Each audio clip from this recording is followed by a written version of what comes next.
अस्सलामुअलैकुम नाजरीन, JJTV के प्लेटफॉर्म से मैं हूं सुल्तान और मैं हूं advocate Atiq Rahman Siddiqui with law and state. नाज़रीन, जैसा कि आपको मालूम है, ज़िमनी इलेक्शन हो रहा है, रिजल्ट आने वाला है।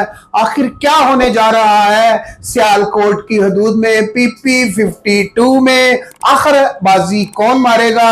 नाज़रीन, अगर देखा जाए तो मुकाबला जो है, कहा यह जा रहा है कि कांटे का है। PTI और नून लीग मद्दे मुकाबिल है और दूसरी जमातों का अगर देखा जाए तो दूर दूर तक नामो निशान नजर नहीं आ रहा। इसी चीज के ऊपर आज हम बात करेंगे अतीक रहमान सीनियर एडवोकेट के साथ। हमारे साथ स्टूडियो में मौजूद है, अपने वादे के मुताबिक स्टूडियो में मौजूद हैं और आप भी अपने वादे के मुताबिक वीडियो को ज्यादा से ज्यादा लाइक करें, शेयर करें, सब्सक्राइब करें और आने वाली जो वीडियो है उसको ज्यादा से ज्यादा शेयर करें। तो बात करेंगे अतीक रहमान साहब से। जी सर, क्या होने जा रहा है? मैं बैकग्राउंड बता दूं, जो PP 52 समड़ियाल में आज इलेक्शन हो रहे हैं।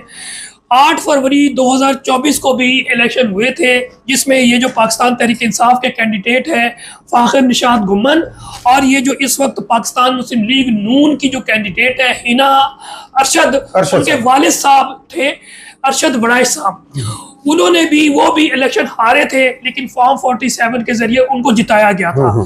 जो वहां पर फॉर्म 40 के मुताबिक 45 के मुताबिक फाखर साहब ने 58,000 लिए थे, जबकि अरशद साहब ने 48,000 लिए थे। अब फॉर्म 47 के जरिए इनके फाखर के जो वोट हैं वो 48,000 कर दिए, जो कि असल में इनके थे, अरशद साहब के, इनके वालिद साहब के, और अरशद साहब के वोट जो कर दिए 52,000। इस तरह उनको जिता दिया गया, लेकिन कज़ाए लाई से वफात पा गए। उसके बाद ये सीट खाली हो गई और ये अब ये सीट नून लीग ने उनकी बेटी हिना अरशद को दिया। तो अब ये बैकग्राउंड है। अब आ जाते हैं प्री जो इलेक्शन कैंपेन के हवाले से। इसमें मेन 3 कैंडिडेट थे, बाकी तो बिल्कुल आप समझ लो किसी कारी के नहीं थे, ना उन्होंने वोट लिए। कामरान चीमान पीपल्स पार्टी की तरफ से, हिना अरशद नून लीग की तरफ से और फ़ाखर निशात गुम्मन पाकिस्तान तहरीक इंसाफ की तरफ से। आपको मालूम है जो है पूरा निज़ाम जो है ये इनको सपोर्ट कर रहा था हिना अरशद को, चाहे वो सूबाई हुकूमत है, फेडरल गवर्नमेंट है, लॉ एनफोर्समेंट एजेंसी है, पंजाब पुलिस है, डिस्ट्रिक्ट एडमिनिस्ट्रेशन है, रेवेन्यू डिपार्टमेंट है, और इनको ना जलसे जुलूस करने दिया जा रहा था। इवन जो उन्होंने बिल बोर्ड या बोर्डिंग्स या इन्होंने पैना फ्लैग्स और फ्लैग्स लगाए थे, वो वाज़े तौर पे वो मौजूद है सोशल मीडिया में। फौरी तौर पे जो म्यूनसिपलिटी है वहाँ की, वो आती थी बल्दिया वाले और उठा के ले जाते थे। मुख्तसर ये, इसके अलावा पाकिस्तान तहरीक इंसाफ का जो बल्ला भी मौजूद नहीं था, इस वक्त उनको ढोल दिया गया है। इसके बावजूद अवाम आज भरपूर तादाद में लिखी, सोशल मीडिया भरा हुआ है कि पाकिस्तान तहरीक इंसाफ के जितने भी कैंप्स थे वो खचाखच भरे हुए थे, लोग सड़कों पे से सारा दिन और अभी भी है मौजूद, जबकि कंपैरेटिवली नून लीग के जो खैराबाद थे। लेकिन अब आ जाते हैं इलेक्शन। 5 बजे तक जो है इलेक्शन का टाइम था वो ख़त्म हो गया, उसके बाद वोटिंग शुरू हुई। मैं बिल्कुल इन टच हूँ और फॉर्म 45 जैसे ही अनाउंस हो रहे थे मुख्तलिफ पोलिंग स्टेशन से, तो ये अपलोड कर रहे थे पाकिस्तान तहरीक इंसाफ के जो है कैंडिडेट्स के सपोर्टर्स या वहाँ का पोलिंग एजेंट। तो उसके मुताबिक हर पोलिंग स्टेशन में तकरीबन पाकिस्तान तहरीक इंसाफ को लीड थी नून लीग पे। और जो वोट मैं काउंटिंग कैलकुलेशन कर रहा था और आप भी देख रहे थे कि 30% नून लीग को वोट पड़ रहे हैं और 70% पाकिस्तान तहरीक इंसाफ को। तो अगर फॉर्म 45 के हिसाब से अभी तक रिजल्ट देखा जाए तो पाकिस्तान तहरीक इंसाफ वाज़ेह अक्सरियत से जीत रही है। लेकिन वही जो खदशा हमें भी मौजूद है और आवाम को भी मौजूद है कि जनाब RO ऑफिस को जो है ना इस वक्त कॉर्डन ऑफ कर लिया गया है और पाकिस्तान तहरीक इंसाफ के कैंडिडेट को इजाज़त ही नहीं दी जा रही कि अंदर जाने दिया जाए, जबकि जो इलेक्शन एक्ट 2017 है या रूल्स है उसके मुताबिक उनका राइट था, किसी और कैंडिडेट को भी नहीं। जबकि नून लीग का कैंडिडेट भी अंदर है, बल्कि उनके हिमायती, उनके साथ जो MNAs MPA जो फॉर्म 47 के हैं वो भी मौजूद हैं। मुख्तसर ये है कि इन्होंने फॉर्म 47 के ज़रिए इनको जिताना है। और अभी मैं सोशल मीडिया में कई नून लीग वाले जो है भाई मेरे भेजने लगे, तो मेरा एक ही जवाब है कि मैंने आपको 15 से 20 फॉर्म 45 आपको शेयर कर दिया है। काइंडली आप फॉर्म 45 तो शेयर करें, लेकिन they are not able to share any form 47। मुख्तसर ये है कि लोगों को पता है कि जो भी हो जाए फॉर्म 47 और अवाम का जो चीफ ऑफ जो है मैं कहता हूँ स्टाफ है वो इमरान खान है, वो जेल में रहकर भी इन तमाम को शिकस्त दे चुका है।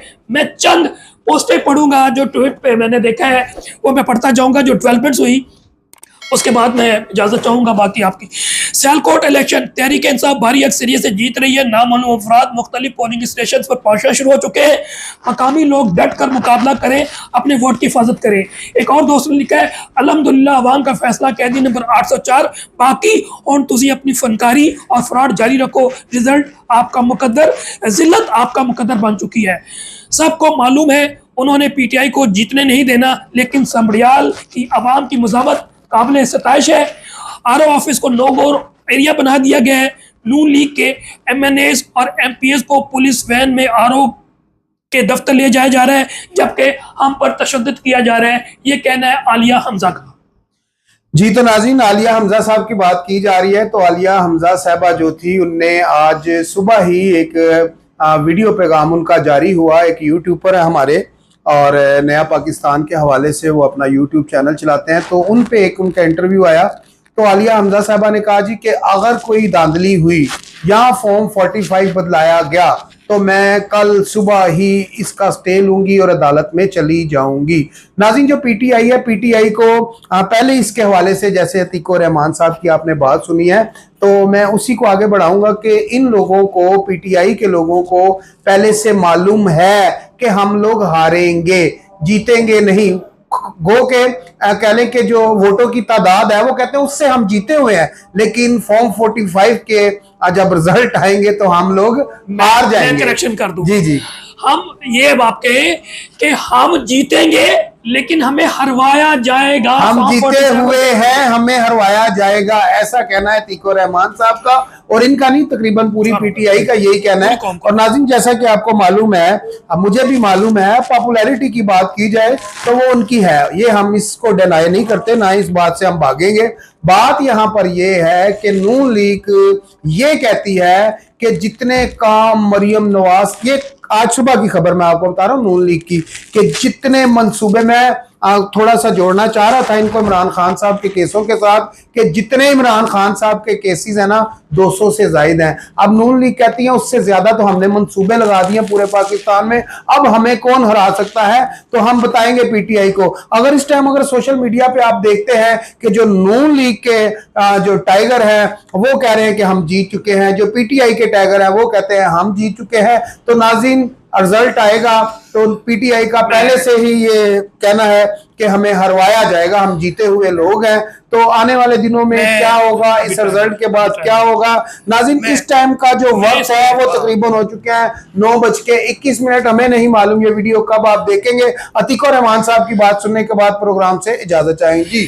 मैं इस बात पे अर्ज कर दूं कि जनाब ये बात सबको मालूम है कि सोशल मीडिया के हवाले से तो पूरी दुनिया को मालूम है, पाकिस्तानी को मालूम है कि पाकिस्तान तहरीक इंसाफ के जो सोशल एक्टिविस्ट हैं उसका मुकाबला ये कर ही नहीं सकते।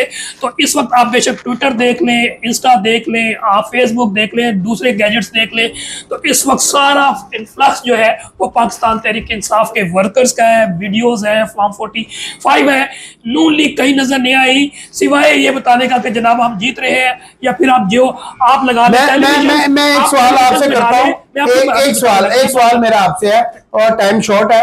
आप मुझे ये बताएं कि जिस तरह अभी नून लीग कह रही है कि हमने इतने मंसूबे लगाए हैं, क्या उससे नून लीग जीत सकती है उन मंसूबों से? जिस तरह अभी कह रहे हैं कि जी हमने ये जंग भी जीती है। मुख्तसर आपको बता दूं कि अगर अव्वल तो कोई मंसूबे लगे नहीं है, आपके पास पैसा नहीं है, आपको पाकिस्तान में अव्वल तो ये कैपेसिटी में नहीं है, चले कर दिया है, तो मुख्तसर ये है कि तालीम पे लगाए, जिसको हम कहते हैं सस्टेनेबल डेवलपमेंट। कौमें इस तरह नहीं उठती, आपके पास पैसा ना हो, आप कर्जा लेके आप ब्रांडेड पैंट कोट सूट पहनना शुरू कर दे, आप जो है ना बड़ी गाड़ी खरीद लें, तो कर्जा किसने देना है? आपके बच्चों ने देना है, आपके प्रॉब्लम्स होना है। तो कौमें पैसा कमाती हैं और उसके बाद उसको तालीम पे लगाती है, सेहत पे लगाती है, बेसिक इंफ्रास्ट्रक्चर पे लगाती है, कौमों को ह्यूमन डेवलपमेंट्स पे की जाती है, उनको स्किल्ड बनाया जाता है, उनको साइंटिस्ट, डॉक्टर, इंजीनियर बनाया जाता है, उनको इकोनॉमिस्ट, ट्रेडर्स बनाया जाता है। आप फिर जब एक्सपोर्ट करते हैं, पैसा कमाते हैं, फिर सारी चीजें लगाएं, कर्जे के जरिए नहीं, ये किकबैक से लिए जाते हैं, कमीशन माफी है। मुख्तसर ये है कि नाम मंसूबे भी नहीं लग रहे, अगर वो कहते भी हैं तो उनका रिजल्ट आप बता दीजिए कि आप ट्विटर, आप हर चीज में देख लें कि तमाम पोल्स बता रही है कि दे आर फेल्ड। और मुख्तसर ये, अगर मैं इनको इक्वल करूं तो नून लीग खत्म हो चुकी है, पीपल्स पार्टी खत्म हो चुकी है, तमाम पार्टीज खत्म हो चुकी हैं, सिवाय उनको जो सपोर्ट है। आपको मालूम है कि अय्यूब के दौर में भी एक फंक्शनल मुस्लिम लीग मौजूद थी, वो बराए नाम थी। इस तरह ज़िया के दौर में भी जमात और नून लीग, उस वक्त मुस्लिम लीग के जो मिला के ज़िया के दौर में भी ज़ाहिर हुकूमत तो चलानी थी, मिनिस्टर बनाने थे, तो इसी तरह उन्होंने किया।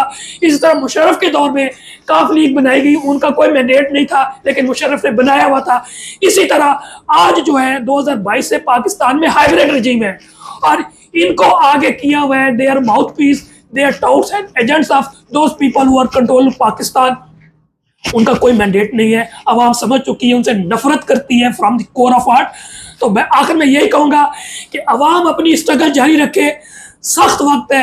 ये भी इलेक्शन आप जबरदस्ती फॉर्म 47 के जरिए ताकत पे, बंदूक पे आप जीत जाएंगे, लेकिन अवाम को नहीं जीत सकते। अवाम के दिलों पे राज करने वाला इमरान खान साहब है, आंखों का तारा इमरान खान है। मोदी की भतीजी मरियम सफदर पर शिकस्त खौफ तारी है, प्रिजाइडिंग ऑफिसर डब्बे लेकर फरार। नाज़रीन, यहाँ पर मैं आपको बता दूं कि जिस तरह इमरान खान साहब ने एक सेहत कार्ड निकाला था, वो आज भी चल रहा है और अवाम उससे काफी मुस्तफीद हो रही है। और इमरान खान साहब का एक और भी प्लान था, वो ये था कि एक कार्ड आएगा जो एजुकेशन के हवाले से होगा, वो बहुत बड़ा कार्ड था। और दुआ करते हैं ये हुकूमत निकाले या इमरान खान साहब दौरे हुकूमत में जब आए तो वो निकाले। ये चीजें बहुत जरूरी है, एजुकेशन बहुत जरूरी है, तालीम बहुत जरूरी है। इसी के साथ मुझे और अतीक रहमान साहब को इजाजत दीजिए, मिलते हैं अगली वीडियो में। अल्लाह हाफिज।